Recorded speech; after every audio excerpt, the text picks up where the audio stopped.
a new, chilling series of classic ghost stories.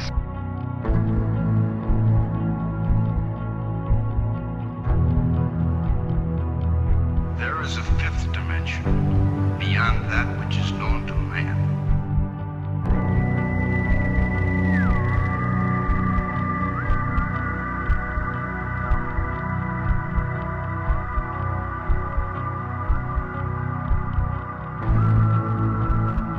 Throughout human history, people have reported seeing dark, shadowy, human-like figures stalking from afar.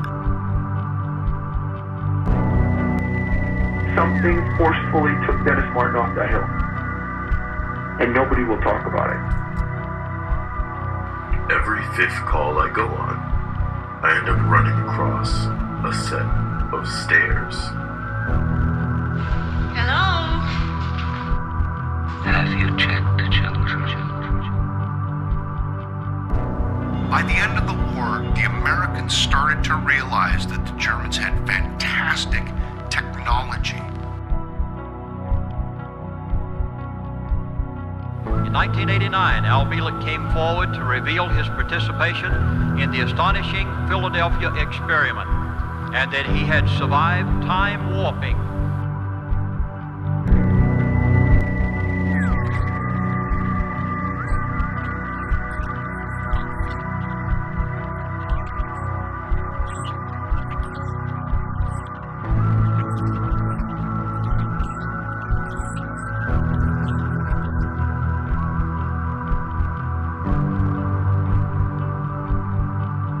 And I've said it many times, folks, we are at war. Those who are managing it and controlling the people while it happens are those who are masquerading as government. When you look at the map, could we be looking at the remnants of the members of ancient worldwide civilization? The grand architecture. Who built all this?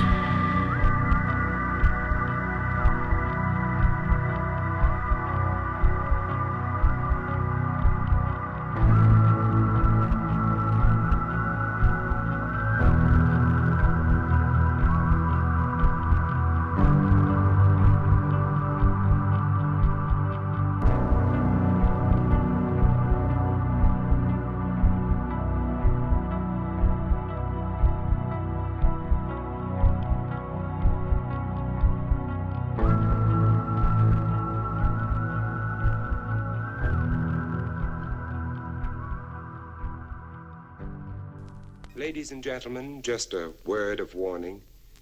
If any of you are not convinced that you have a tingler of your own, the next time you're frightened in the dark, don't scream.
In school, we are taught that the Allies defeated Nazi Germany in World War II.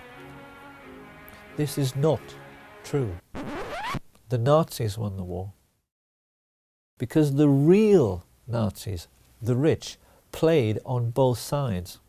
That's what a rich businessman does. He arranges things so that he is well thought of by both sides. So then whoever wins, he wins. And his money is safe. Now, a lot of people will still think it is simply ludicrous to suggest the Second World War was a phony war. They are bound to say that no one who was there at the time thought it was a phony war. Really? A new baby, 200 gross of buckles, unlimited petrol, and all the whiskey you want. You're sitting pretty, aren't you, Holden? Yes, it is a lovely war. Well, wouldn't you if you were in my place? Wouldn't everybody? Doesn't everybody? War's a blasted phony anyway. I'm a bit tired of that. Tired of what? This phony war business. Well, isn't it? No, it's not. I've just come out of hospital after 10 days in an open boat off the Faroes, and I'm sick and tired of blokes like you with soft jobs ashore. Come outside. Now, don't be silly. I've lost 2 fingers off that hand, but I'm going to take you outside and knock your block off with my right. Oh, take it easy. There's no need for that. I'm sorry, I apologize. I'll come outside if you insist. That won't do any good. It's not his fault. It's the fault of all of us. You make me sick. All of you. It may be a phony war to you, but it's not to all the boys at sea. It never has been.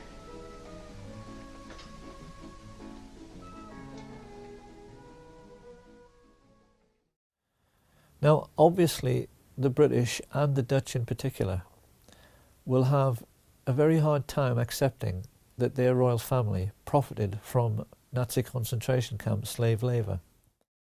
But if you go online, there is so much about this on the internet now.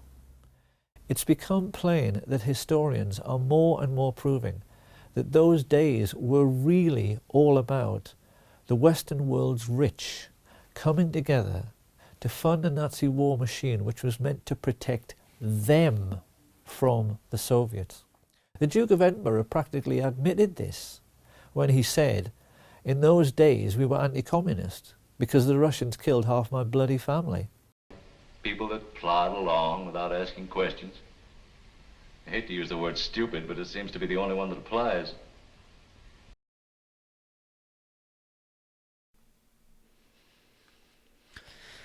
Welcome, welcome, welcome. How is everybody doing? Welcome back to the 23rd installment of Spooky Sundays. My name is Dr. Crocko, aka Davey Crocko, aka why do I have so many channels? It's very nice to see everybody. Yes, we all have our theories. It's going to be a fun time tonight. We're going to go through just some of my favorite documentaries on the tragedies, the assassinations, the murders, the mishaps, everything to do with the Kennedy curse, from John F. Kennedy to Robert F. Kennedy to JFK Jr. Now, we're going to do this in a kind of concise manner where we're going to try to go in chronological order and go over the main ones, watch some of my favorite documentaries. I have them timestamped, so we're not going to sit through whole documentaries, but I have things all kind of mapped out. JFK, A Rich Man's Trick is one of my favorite ones. Dark Legacy, it goes over the George Bush CIA angle. Now, we have tons of different theories on all of the assassinations and all the different things, and everybody has their team that they think was behind it. I understand this. I am not here to argue with anybody or tell you that I am absolutely right on who's behind anything. We are just here to have a good time. We're here to enjoy a little Spooky Sunday, have some entertainment in this time of tyranny and this time of lockdown. So that's what we're here for, guys. So I hope you guys can all just sit back, relax, and enjoy the show. If you have a different theory about one of the things, or I didn't get to one specific piece about it, it's okay. We have plenty of other times to go through JFK assassinations and every single rabbit hole that goes along with it. If you think it was a Zionist plot or a CIA plot or they all work together, it's okay. We can all, at the end of the day, realize it's a conspiracy that is one of the best ones out there, one of people's favorite ones to dig into. Now, some people call this the Kennedy curse. They think the family is cursed, destined to die in tragic circumstances, where I tend to look at it as, while it's been a little crazy, especially with the recent death we've seen in the Kennedy family, I think we had a closest thing you could get to an American royal family. You know, we don't have royals here per se, but this would be the most gilded family, you know, political elite, if you will. So all the things that would come after them, all of the CIA plots, all of the intelligence agencies, all of the different players from the mob to the people behind the scenes and the Bay of Pigs, all the different things that came in during the 1950s, 60s, 70s played factors into this. But to kind of start it off, you kind of got to go back to John F. Kennedy's father. So we'll get a little history behind why people think there's a curse. But at the end of the day, we're just here to enjoy ourselves and have a little fun on a Sunday night. I'd like to thank Fate of Kings for the intro and for the template that we're using here. If anybody needs to reach me, you can hit me up on Twitter at dCrocko200. I will share a Discord link later on in the stream. And if anybody would like to support the show or what we do over here, there is a Streamlab link for this, streamlabs.com/Crocko Show, and also paypal.me/Davey Crocko. Nothing obligated, always appreciated. And we're going to get into a little bit about the Kennedy curse, and then we'll get into some documentaries. If anybody's interested in the links that I'm using, when the stream is up and rendered, all the links will be located in the pinned comment probably tomorrow morning at some point. So I hope everyone had a good Easter. I hope everybody enjoyed themselves today. Hope you bucked the trend and actually got together with your family and didn't socially distance yourself from people out of fear. And I really hope we can just have a fun, relaxing night. It is midnight, Sunday evening. This is episode number 23 of the Spooky Sunday series on the Dr. Crocko channel, The Kennedy Curse. The House of Kennedy explores the curse surrounding one of America's most notorious political families. Rich, famous, charismatic, and cursed. Maybe it wasn't always fate that felled them. Perhaps sometimes it was their pride, it was the politics, and it was the time we were living in. The real story begins with Joe Kennedy, born in 1888, the grandfather, the first Kennedy to arrive in America.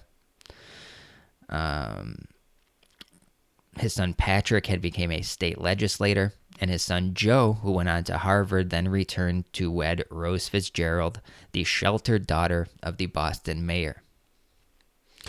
Joe prospered in banking and on Wall Street. Eager to get closer to the action, in 1927, he moved his growing family to Riverdale, then Bronxville.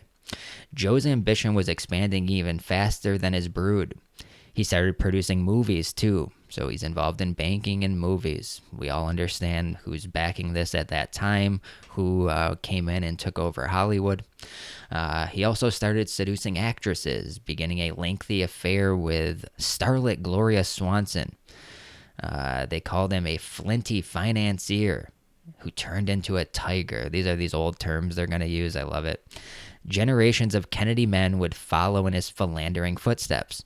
And in turn, generations of Kennedy women would copy Rose's strategy, ignoring it. By 1938, Kennedy was in politics, ambassador to Great Britain, but Joe Kennedy and diplomacy were strangers. He urged appeasing Hitler, saying nothing in Europe was worth shedding blood for if Jews were being persecuted. If I even believed that, then they brought it on themselves. Once the war started, Kennedy's political future ended. He focused his dreams on his eldest son, Joe Jr. Now, privately, the son shared his father's views about the conflict between Germany and the Jews they wanted to exile from their area. But he didn't share isolationism and enlisted in the Navy Air Corps, sent to Europe. Joseph Kennedy Jr. served with distinction, but also recklessness. Quote, there was never a mission that meant extra hazard that he did not volunteer for, a squadron member would say. He seemed to be tempting fate, and on August 12, 1944, lost that bet as his faulty plane exploded in midair. So you have Joseph Kennedy, oldest son of Joe Kennedy, older brother of John F. Kennedy, Navy pilot who crashes. And this would be the start of what they call the Kennedy curse. Now we're going to just go through the list here of some notable deaths in the family. I'm sure I don't have to tell you guys. And a lot of people, everybody here basically knows the story around John F. Kennedy, Robert F. Kennedy, but I think there are some documentaries and some pieces that people may have not seen before, and it's always good to kind of look back into these stories. If you love a good conspiracy, then you probably enjoy looking into the Kennedys. So the Kennedy curse explored, why have there been so many tragedies in this one family? There's a lot of old pictures here, dubbed the Kennedy curse. General idea is that there is some larger reason why the family loses so many of its members in tragic ways. The list goes 1944, Joseph Kennedy. We have Kathleen Kick Kennedy dies in 1948. And then we'll kind of go through the list here. So we just went through the naval death of Joseph Kennedy. 1948, pictured here. Kathleen Kennedy died in a plane crash. Kathleen was the sister of John F. Kennedy. Her first husband, Lord Harlington, was killed only a few weeks after her brother. Joseph Jr., Kathleen eventually started a new relationship with Lord Fitzwilliam, but her mother didn't approve of the match and threatened to cut Kathleen out of the family financially if she pursued the relationship. Sadly, Kathleen was on vacation with this lord when her plane crashed. We have Patrick Bouvier Kennedy. In the intervening years, it seems the family had a bit of a break from tragedy. John F. Kennedy got married and became president of the United States, thus realizing his father's goals for him. Sadly, tragedy loomed over the family again when John and Jackie's son Patrick was born prematurely. And then we have November 22nd, 1963, the U.S. President John F. Kennedy assassinated in Dallas, Texas. The official story of the lone gunman Harvey Oswald. In the book depository, we know the whole official story. So we'll get into a couple clips from documentaries that I seem to enjoy. Maybe you guys will as well. And why I kind of got into this this week was, you guys may have heard Robert F. Kennedy's granddaughter earlier last week or so had passed away out on a canoe. Maybe you guys heard of this story.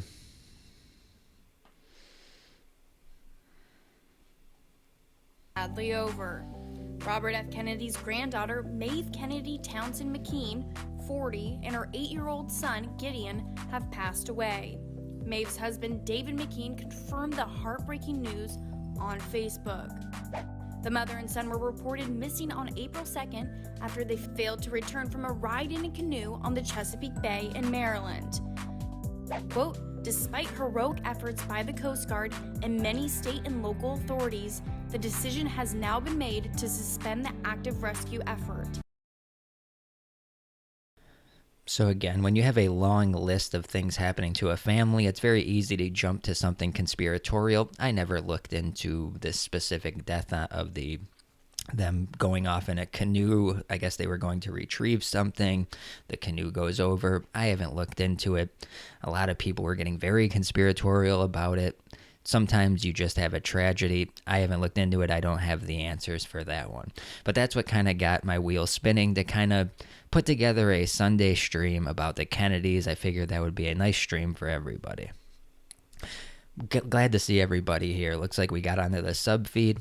About 150 people here. I love the chill Sunday nights. I really, after a long week of streaming and all the stuff we've been talking about, it's very nice to get some of these old school ones back, you know.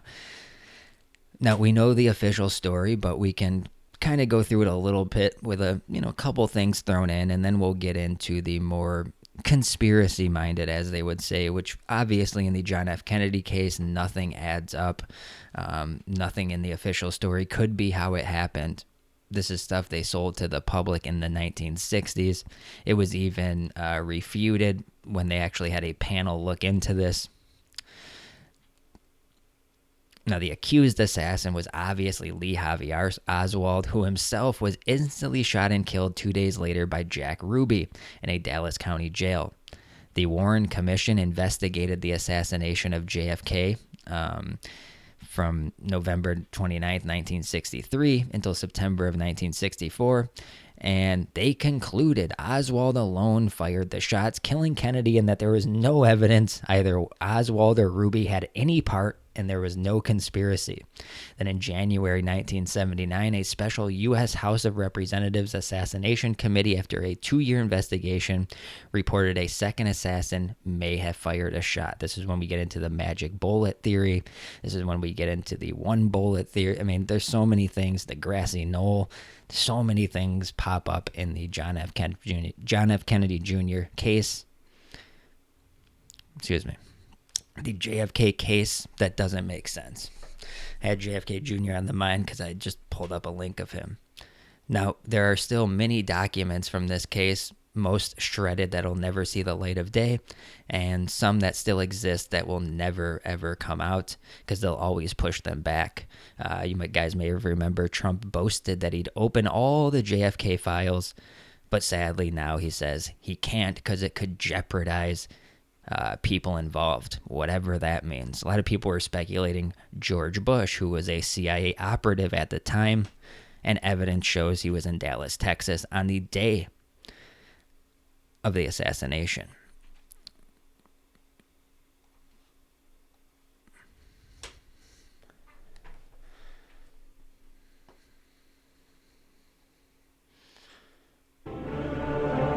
We are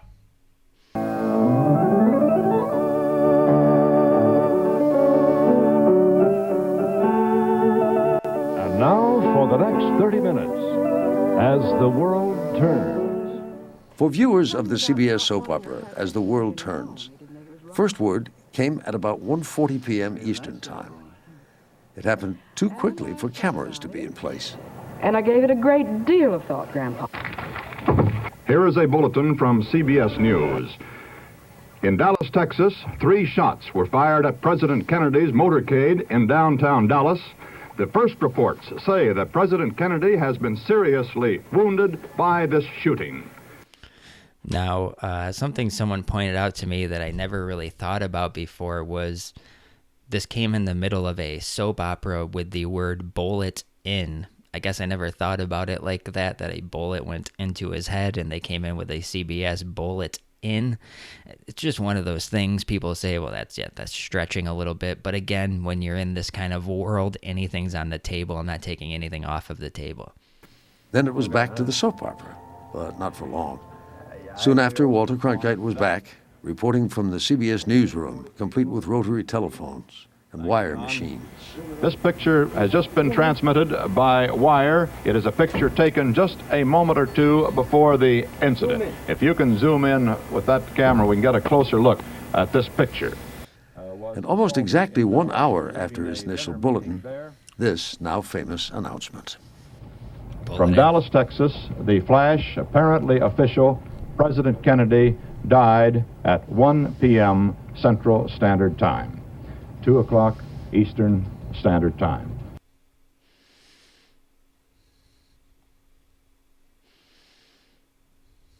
Around the world by a monolithic and ruthless conspiracy that relies primarily on covert means for expanding its sphere of influence.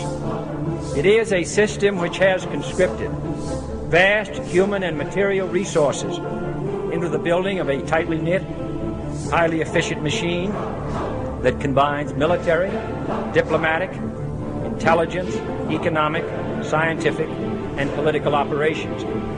Its preparations are concealed, not published. Its mistakes are buried, not headlines. Its dissenters are silenced, not praised.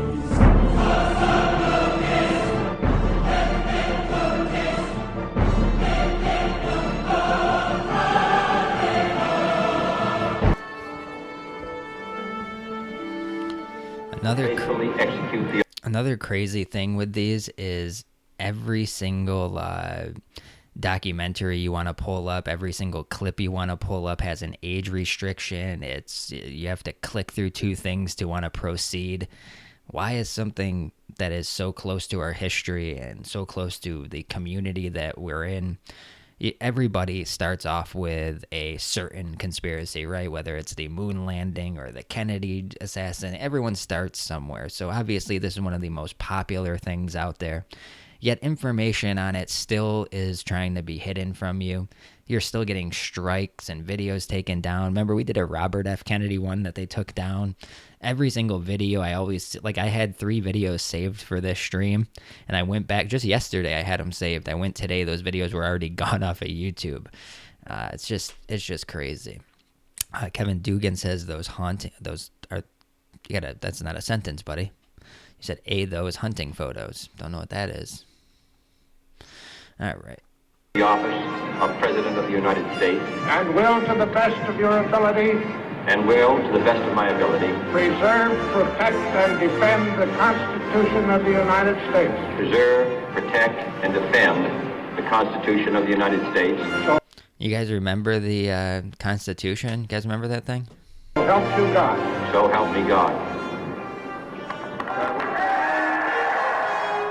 If a free society cannot help the many who are poor, it cannot save the few who are rich.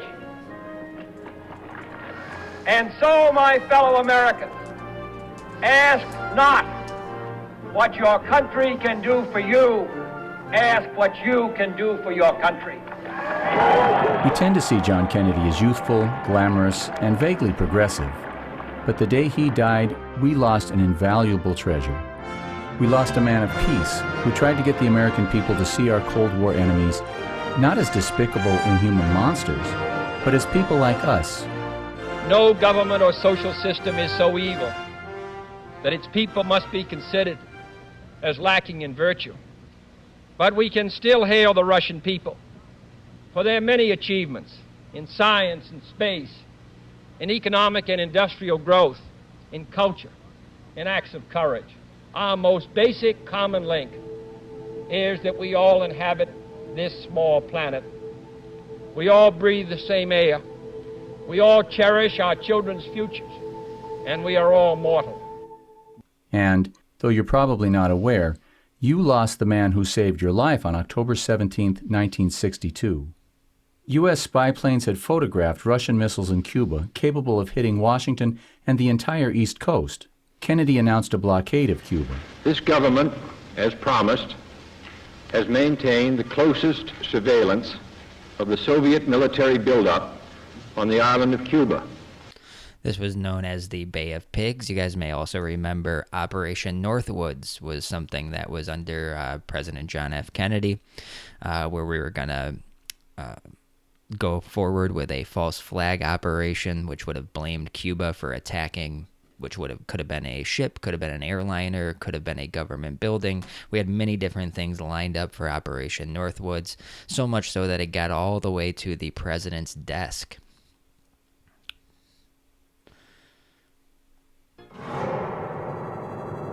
Before you rise at the trademark. Now, there are millions of different theories, and I am fine with about every single one. Just so everybody knows, nothing's off the table for me. I'm not here to fight anybody if they think the driver shot Kennedy. I saw someone say that. I don't care if you think there's 10 different shooters. I don't care if there's 2 different shooters, where they're standing. I just enjoy the whole picture of it. I love looking into stuff like this. So again, this is a fun, relaxing Sunday night, guys. We're not here to solve the John F. Kennedy assassination. Everyone's always going to disagree on one of the details. We can do our best to maybe watch some documentaries that are still around, the ones that slipped through the cracks. I actually mirrored a couple ones that have been deleted because they deemed them, I guess, hate speech, or they violated guidelines in some way. So we have a couple good ones. This one is called Dark Legacy, George Bush and the Murder of John F. Kennedy. And one of my favorites is From JFK to 9/11, Everything is a Rich Man's Trick. It appears as though something has happened in the motorcade route. Something, I repeat, has happened in the motorcade route. There's numerous people running up the hill alongside Elm Street, there by the Simmons Freeway. Several police officers are rushing up the hill at this time. The most shocking thing about the assassination is not the brutality of it. It was brutal, certainly. But the most amazing thing is the way the established media today managed to pretend that there's any question of whether his murder was a conspiracy. We need to understand the images we've been looking at. This is Dealey Plaza, the scene of the crime. This is the school book depository building and the 6th floor window from which Oswald supposedly did his shooting. Abraham Zapruder was standing here with his home movie camera when he took the graphic pictures you just saw of the assassination, the Zapruder film. And this is the so-called grassy knoll. We'll talk more about that in a minute. The official government version of the murder, the Warren Commission report, found that Lee Harvey Oswald fired 3 shots from the 6th floor of the Dallas School Book Depository building. They tell us that the first shot missed, that the second shot hit both Kennedy and the governor of Texas, and that the third shot, from behind, hit Kennedy in the head and killed him. But common sense tells you that a shot from the rear ought to have driven Kennedy forward. But instead we see him driven backward and to the left. It seems obvious that this shot came from the right front, from the so-called grassy knoll. In fact, all the witnesses near the knoll thought that there was a shot from that direction. These people are standing in front of the grassy knoll, and they are ducking because they heard a shot fired over their heads. The people you see running are running toward the grassy knoll, heroically trying to catch the assassins. If Kennedy had actually been shot from behind, as the government says, he ought to have a small entrance wound on the back of his head. And this is the Navy doctor that the government got to write this report, saying that Kennedy did have this small wound in the back of his head. But there are some things you should know about this doctor. In a standard examination, he should have examined Kennedy's clothing for bullet holes. He didn't. In a standard autopsy, he should have dissected all of Kennedy's wounds to trace the bullet's path. He didn't dissect any of Kennedy's wounds. He didn't even realize that Kennedy had a throat wound. He later claimed that these drawings of his were wrong and that the wounds were actually much higher. He lost Kennedy's brain, which is still missing, and then he burned his notes. He burned his notes. But perhaps we shouldn't... This seems all legit for the time, right, guys? this seems just... Well, yeah, you gotta burn your notes sometimes. And people would want to argue against the throat shot. This was the shot that you can see Jackie Kennedy leaning in when JFK slumps down. She leans in on him to see what's wrong. Obviously, he's having trouble, and that's when the next shot comes. So, the official story was doomed from the get-go. Everybody knows this. We're not breaking any news here tonight, guys. We're just having some fun, kind of going through some I love these old school documentaries on conspiracies. We're going to do basically JFK and Robert F. Kennedy, and if we have time, we'll do JFK Jr. Some great Bill Cooper shows from that time. If you guys remember the Bill Cooper hour that he would put on the night JFK Jr. died, that was a great show. Wouldn't be too hard on him, because this doctor, James Humes, had never done an autopsy involving gunshot wounds before in his life. So naturally, he was the government's first choice to perform the most important autopsy in American history. Dr. Hume's story about a small entrance wound on the back of Kennedy's head is today the official government version. But this is not the story that the New York Times told on the day that Kennedy died. On the left in this picture, we see the renowned New York Times reporter Tom Weicker in Dallas outside Parkland Hospital. He spoke to the doctors who had been called to the emergency room to treat the president, and his story later appeared the same day on the front page. His article states, later in the afternoon, Dr. Malcolm Perry, an attending surgeon, and Dr. Kemp Clark, chief of neurosurgery at Parkland Hospital, gave more details. Mr. Kennedy was hit in the throat just below the Adam's apple, they said. This wound had the appearance of a bullet's entry wounds on the front. Mr. Kennedy also had a massive gaping wound in the back and one on the right side of the head. The wound on the right was the entry. And you guys have probably heard these stories before. You know, on that day, there's the famous CIA memo that someone's getting in touch with a George Bush of the CIA, which George Bush tries to say, no, that's a different George Bush in the CIA. There's these stories of them doing basically patchwork on John F. Kennedy. We've heard of body doubles where the officer that was down the street was also shot because he looked like JFK and they were going to switch the bodies. That they tried to, basically perform surgery on him to make it look like he had less wounds than he did. I think they explore that a little bit here. I mean, so much stuff happened between the time they took his body out, got to the hospital, traveled him by plane to somewhere else. I mean, there's so much fuckery going on. And this is a completely different time. You're talking about in the 1960s. There's not a camera in everybody's hand. There's not a camera on everybody's corner. It's just a different time where you can get away with some of this stuff. And when you have a pre-planned operation where they wanted to take out the President of the United States, obviously one person cannot carry that out. It has to be a conspiracy involving multiple people, intelligence agencies, not just of this country, but probably others. For the shot from the grassy knoll, the wound in the back was the exit for that bullet that sent Kennedy's brains flying. This is Malcolm Kilduff, Kennedy's assistant press secretary, who was with him in Dallas. He also spoke to the doctors immediately after Kennedy's death, and then he called this press conference. Kennedy died at approximately 1 o'clock Central Standard Time today here in Dallas. He died of a gunshot wound in the brain. He had not yet heard the words school book depository or grassy knoll. All he knew was what the doctors had told him.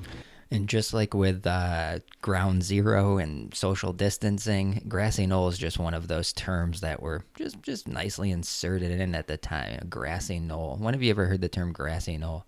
Dr. Berkeley told me it's a simple matter, Tom, of a bullet right through the head. The doctors had told him that Kennedy was struck by a bullet from the front right that hit him in the right temple, went right through his head, and exited the back. The Dallas emergency room doctors have been unanimous in describing a large exit wound in the back of Kennedy's head. I was probably looking into a wound that was on the lateral or the side part of the head and the back part of the head. It would be this portion of the head right here. Remember, it's like this, that there was a big wound, big deficit in his skull and the temporal parietal area. If you listen carefully, you will even hear Walter Cronkite admit that the autopsy photos show this large hole in the back of Kennedy's head. The drawing was approved by Dr. McClellan, one of the attending physicians in Dallas. The drawing suggests what many of the photos examined by the doctors in Nova show, a large wound about this size and location. There is really no room for debate on this point. Kennedy had a huge exit wound in the back of his head because the shot that killed him came from the front and could not have been fired by Oswald, who was behind the president. This information did not start off as a secret. It was made into a secret by the constant authoritative denial of the truth. All right, so we're going to fast forward a little bit ahead in this documentary. Again, this one is called Dark Legacy, George Bush and the Murder of John Kennedy, because I like a couple parts of this. And then we'll move on to the other one. But we'll talk a little bit about the patchwork that happened. That a couple of criminals, witnesses available who could answer the question. Their word has to be considered the best evidence. No other credible witness has ever contradicted their testimony on the subject. So, if you have any respect for the evidence, as sad a story as it is to tell, it seems that while the president's brother and widow were keeping a sad watch over an empty casket, someone, somehow, performed the grisly task of changing the wounds on the front of the president's body in order to destroy the evidence that Kennedy was shot from both the front and the back. These are incredibly serious charges. with absolutely enormous implications. These charges are not believable, are they? I mean, how could the president's body possibly have gotten from one casket into another? Are we supposed to believe that a couple of criminals just walked up to the casket in front of all those Secret Service men with all those guns and walked out with the body? Ridiculous, no? Okay, the FBI memo is... Now, I understand it's that documentary style. It sounds like he's leading you, but, I mean, these are some of the docs that came out, and this is like early on truth community stuff, early on conspiracy stuff. But a lot of the information that we're showing is backed by documents, backed by witness statements, and this is what had to be done at the time to actually get the information out. This was one of your only avenues. You know, you couldn't do a tweet thread. You couldn't put it out to the masses of people. You had to make a documentary getting everything down or write a book on the subject. And the official story basically from 1963 until the assassination committee in 79, and even after that, is still believed today. You look at some of the biggest skeptics in the world, think of someone like Michael Shermer or someone like this goes on Joe Rogan and still spouts the official narrative to the story because it's the most likely of events, when obviously it isn't. Even shill Joe Rogan will still argue that obviously there's some fuckery. If he's still going into there, then obviously there's something to see. Again, this isn't breaking news. We all know. It's just a fun thing to look into. Is powerful evidence. But the agent who wrote this must have made a mistake. Can we verify? Can we corroborate what the memo says about apparent surgery? Maybe the photos taken at Bethesda before the autopsy started will show the surgery referred to in this memo. Clearly, the FBI agents were not referring to the left side of the president's head.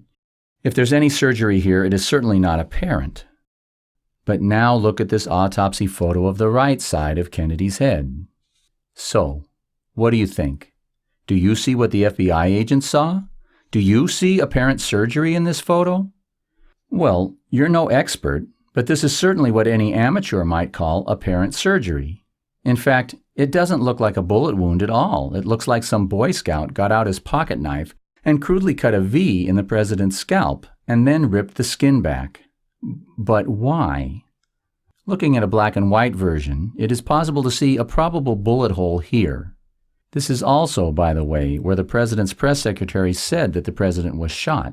So we have strong reason to believe that there is an entrance wound on this part of the president's head, and that the surgery we see here was an attempt, as Lifton says, to obliterate any evidence of frontal entry. There's a critical point that needs to be stressed about this photograph.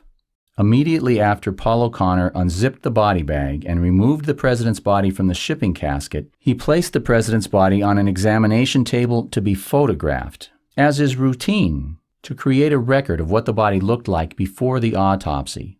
And this picture was taken at that time, before Dr. Humes began cutting the body up as part of the autopsy. So this photo ought to show the president's head in exactly the same condition as it was when it left Dallas. Does it? Was the crude cutting and ripping we see here done in Dallas, or did it somehow mysteriously appear somewhere on the road to Washington? This is an absolutely critical question. 25 years after the assassination, the people at Nova got the bright idea to find the Dallas physicians who examined Kennedy in the emergency room in Parkland Hospital and fly them into Washington to the National Archives to take a look at these photos taken immediately after Kennedy's body arrived in Washington, but before the autopsy began. They're going to answer this question for us. Do the photos taken before the autopsy show the body as they left it? Or did someone somehow, informally and illegally cut slices into the president's head? I would have to say, honestly, in looking at these photos, they're pretty much as I remember President Kennedy at the time, except for that little incision that seems to be coming down in the parietal area. So all the experts that looked at it, everybody that was there could obviously see something happen. There was bodies being moved. A lot of people go with the body, them switching bodies. You guys might remember the police officer that they said looked just like JFK. They would actually tease him and, call him JFK, that he was shot on the same day, and they were saying that they would have used that body. And then the obvious surgery that they did on him to cover up certain wounds, trying to pass this over, and then making legitimate doctors have to give an analysis when they could obviously tell something was happening and lie on the record, so they could stick to the official pre-planned story that we had one shooter, a radicalized man named Lee Harvey Oswald. Now, like I said, we're going to be going into JFK, RFK, and, however many we can get through. So we're not going to be breaking down, every single aspect of the case. We can't go down Jack Ruby's life, Lee Harvey Oswald's life. We all have a good outline of what happened and who these people are. I just want to play some docs of some of my favorite coverage of this. So this is a documentary called JFK to 9/11, Everything is a Rich Man's Trick, and I think you guys will enjoy this one. People are saying, everyone's got their theories, guys. The guy that took the film was a Zionist. He was a Mason. This guy, we understand. When it's this high level, you have so many players involved, you can't put it on to one single team. I mean, anybody that tries to take American intelligence out of an American president being assassinated is kind of just glossing over a huge part of it. They have to be co-opted. They have to be brought into it. It has to be an effort by multiple people to pull something this large scale off. Aware that the tendency of each new generation to reject the ideas of the previous generation is an abiding characteristic in human affairs, and it is perfectly plain that with Jack and Bobby, it had the effect of making both men highly principled. Their own father had associated with crooks and gangsters, and it was quite clear from their style and their outlook that they had made a commitment to make up for the sins of their father by rejecting this sinister world of hoods and crooks and corrupt politicians, by being honest and decent. If you take a look at any group photo from the early days, it's clear these men are being determinedly clean-cut, with the accent heavily on the clean part. They knew their father's generation were dirty. It couldn't be more obvious that they were determined to be the opposite. The question was, how were they going to free themselves and their country from the entanglements of the crooked politicians and the psychopathic mafia dons, who together were controlling the whole of American life like some multi-legged fascist octopus? How they were going to pull this off was something they were discussing ad nauseam when, in the late 1950s, they found out their father was in big trouble. A contract had been taken out on Joe Kennedy's life by the Purple Gang, the Jewish mafia of New York, who had accused him of swindling them out of a fortune. Joe Kennedy was really scared, and he turned for help toward the one man in North America who he knew had the power to get the contract called off, Sam Giancana. Giancana had done business with Kennedy for years, so he agreed to help, but he wanted something for it. He was all too aware of Joe's political ambitions for his son and of JFK's outstanding good looks. Have any of you guys seen this particular documentary? I'm just wondering if anybody's seen this, because it's been on YouTube on and off. It's been removed a lot. This is one of my favorite ones. It's like a 4-hour. It goes from JFK to 9/11. And obviously, when you watch some of these things, there are certain things that I don't believe wholeheartedly. That's one thing I just want to say to everybody. Everything that we're covering in these docs and what we're watching doesn't mean I believe these things 100%, and I don't think there was other things that might not be mentioned involved, of course. It should go without saying, but since I know people have their exact theories, I just want to make that clear. I just want to get away from COVID coverage. We have a fun Sunday show if you're new here.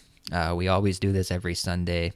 Every show is kind of different. Some are some real deep dive. Some are very clip heavy. Some are podcast form. This is kind of a fun, chill, sit back, watch some old school conspiracy docs on the topic.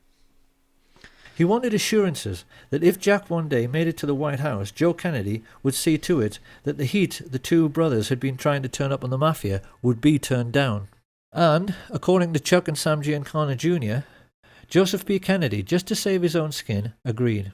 Will you tell us anything about any of your operations, or you just giggle every time I ask you a question? Decline to answer because I honestly believe my answer might tend to incriminate me. I thought only little girls giggled with the Giancana.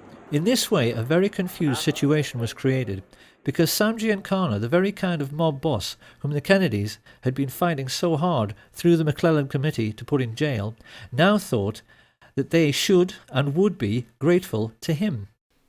It was this expectation and this misunderstanding which now led Giancana to try to draw the Kennedys more and more into his dark world, something which he appeared to be succeeding with in the way that first Peter Lawford and then Frank Sinatra established relationships with both men. Lawford married Kennedy's sister. And we covered this earlier about the plane crashes. The world had ever seen. Kennedy had won. He had played the mafia at their own game and played it better. Why did John F. Kennedy do this? Packwave with a $10 super chat. I keep forgetting we have super chats on this channel. They haven't got to us yet. I'm sure shortly they will. But thank you. Appreciate it, my friend.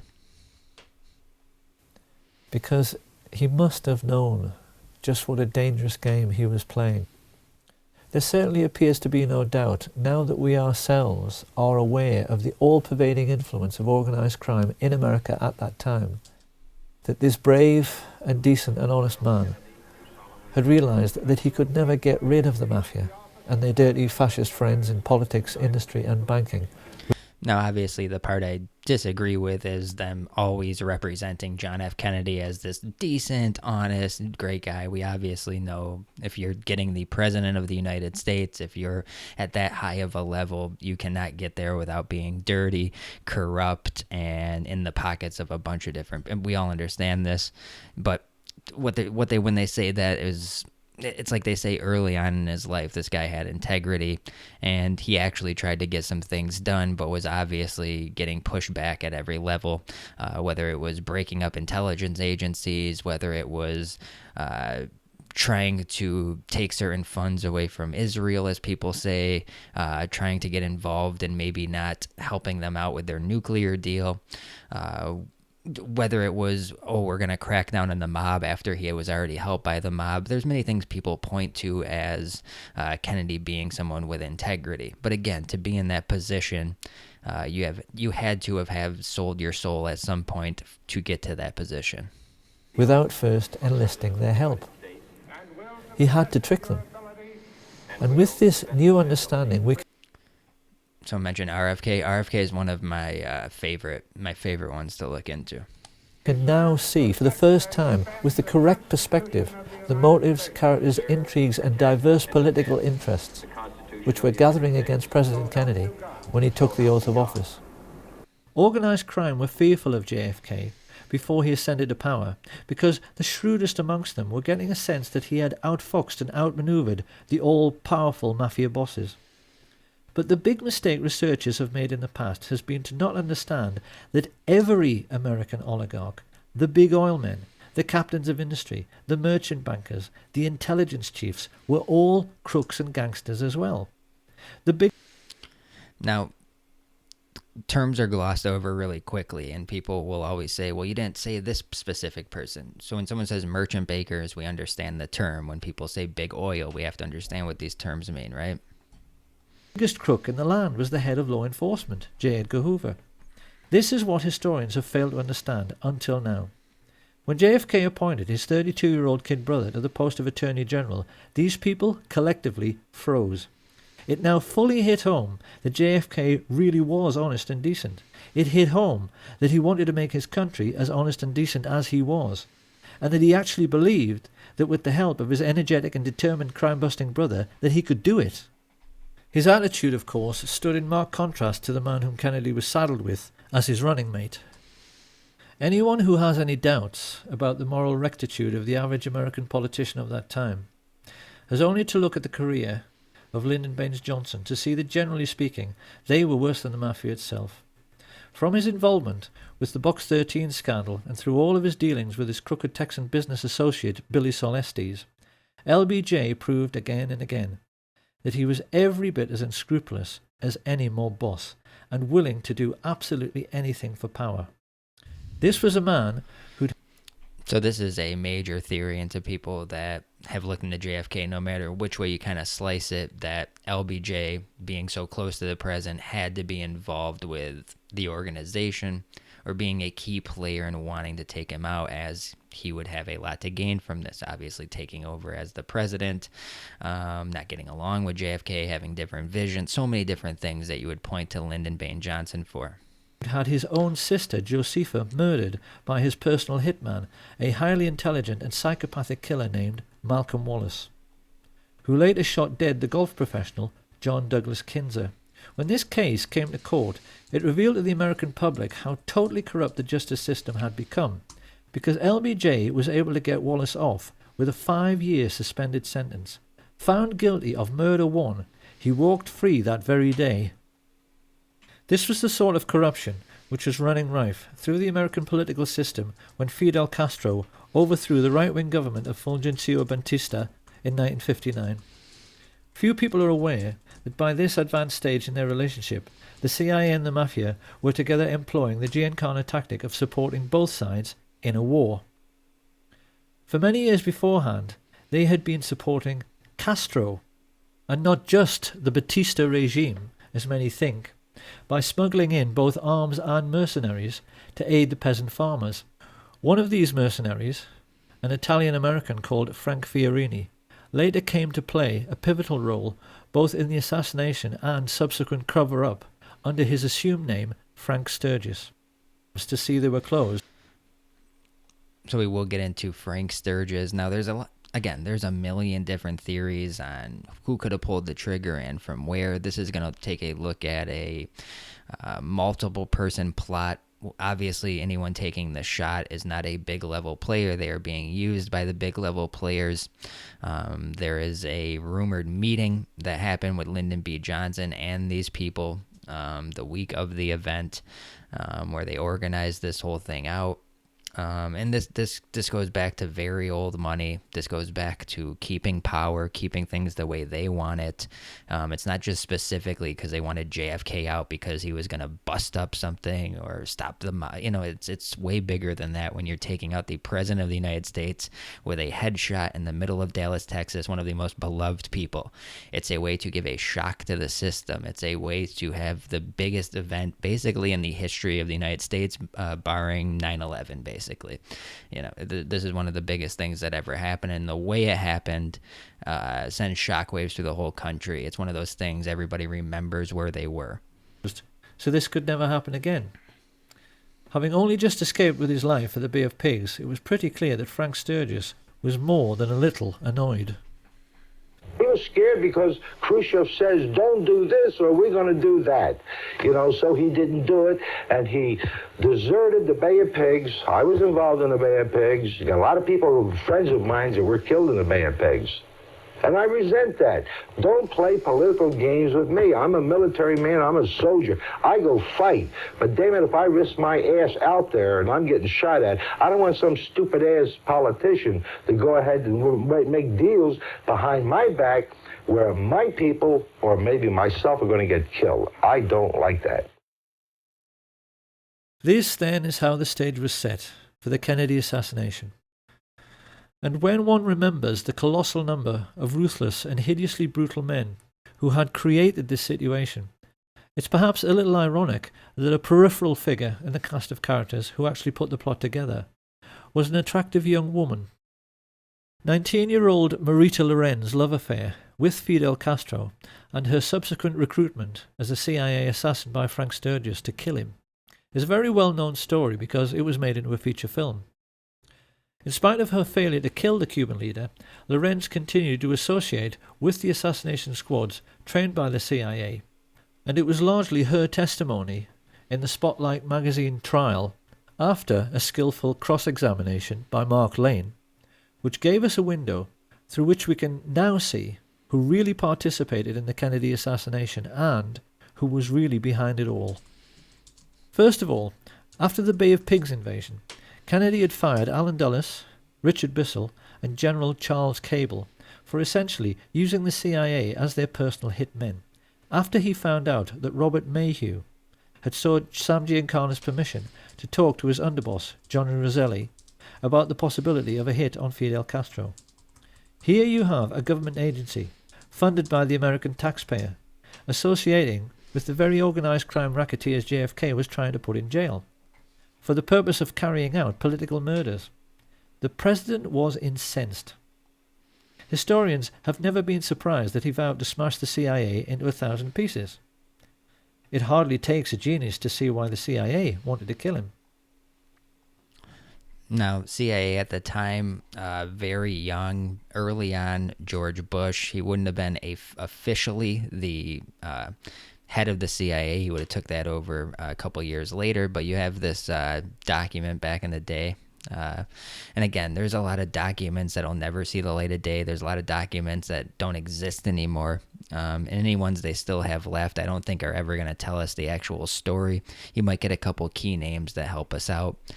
Yeah, I was just asking people in the chat if the video is still in the sub feed, because you can kind of tell how you grow and then it just kind of stops. So they let us get to about 330, 350, and then they kind of dropped us out of the feed, which is fine. And no worries. I just like to know, because then maybe I can look back and see what keywords and things kind of dropped us out. Not a big deal.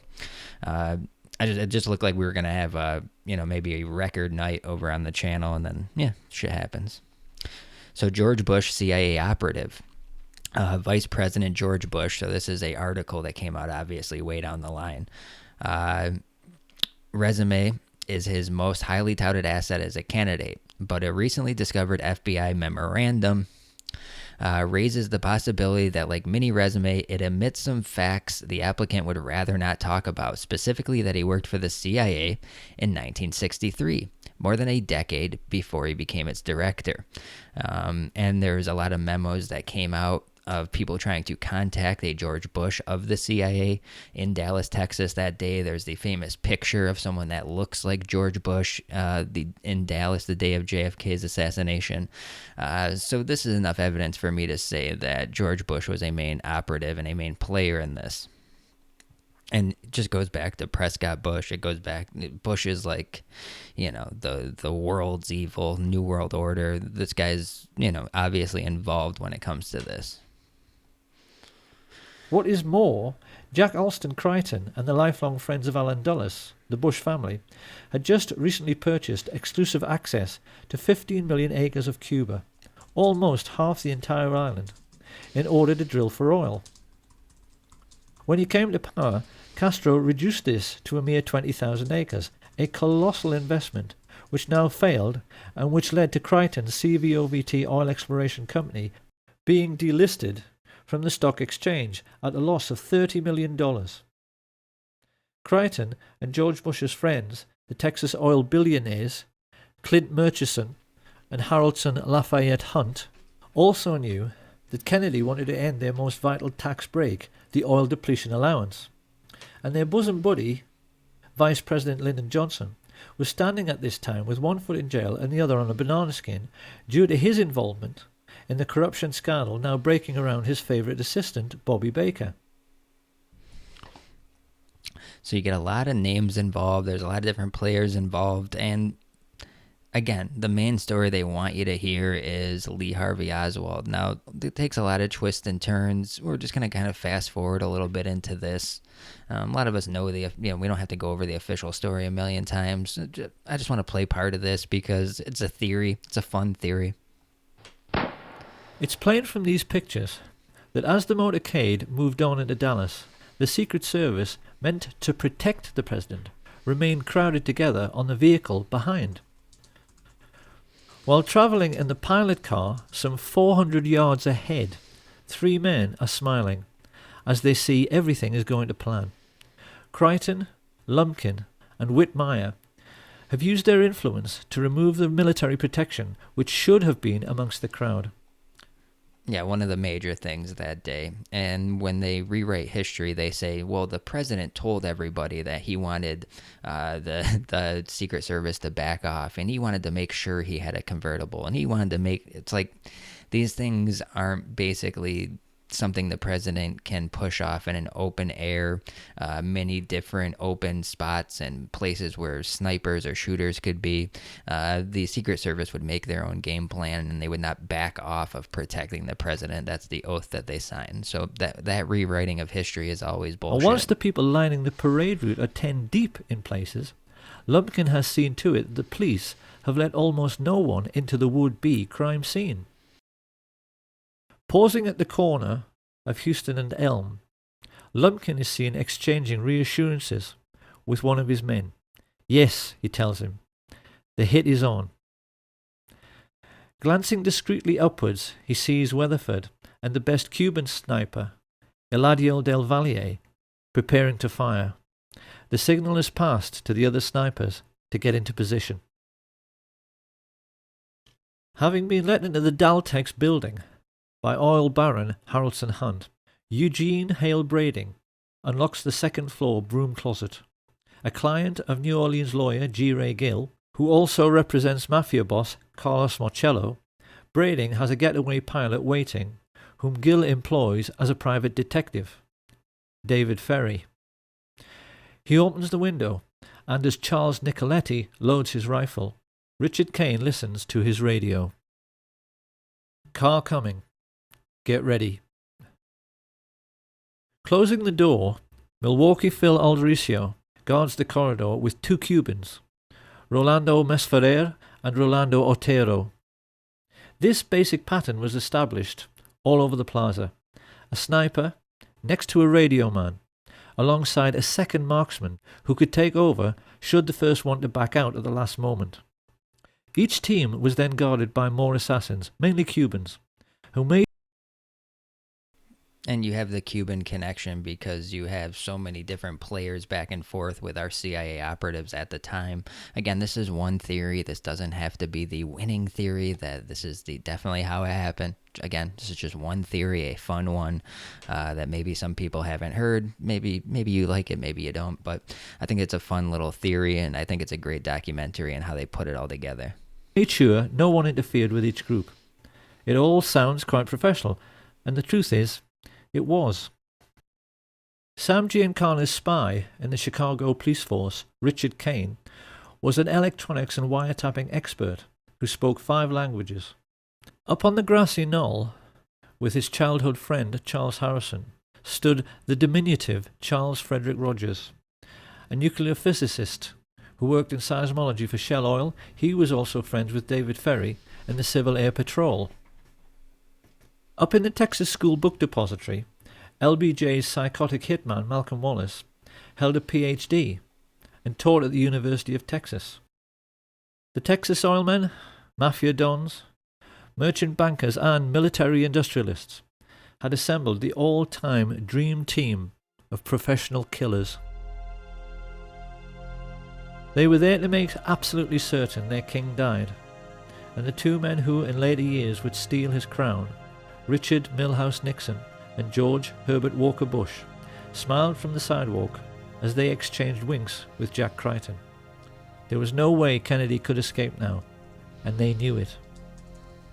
Arranging his sniper's nest at the other end of the 6th floor, Sturgis was the first to be spotted by Arnold Rowland.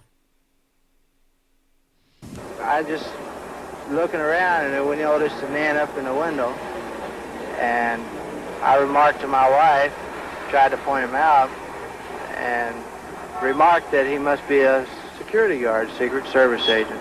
The window then that you're referring to is on the opposite end of the building from where the main entrance to the building is. Yes. Now, he kind of quickly glossed over George Bush being right there. You guys may have seen these before. Right in front of the Texas School Book Depository, obviously the famous depository. You have the picture of this man circled. The picture right underneath it to the, you can see it right in the middle, man with his hand in his pockets. This is side by side with George Bush. This is highly believed to be George Bush as a CIA operative there that day. Yes, it is on the other side of the building.